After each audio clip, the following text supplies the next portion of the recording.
Più di 10.000 ghiacciai si stanno lentamente sciogliendo sul versante indiano dell'Himalaya.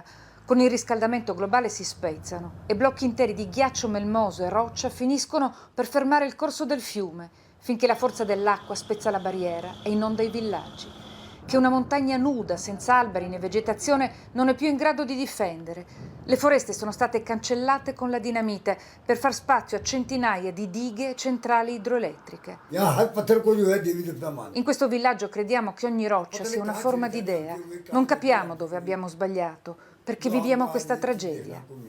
Donne e bambini guardano le case dove non possono più vivere.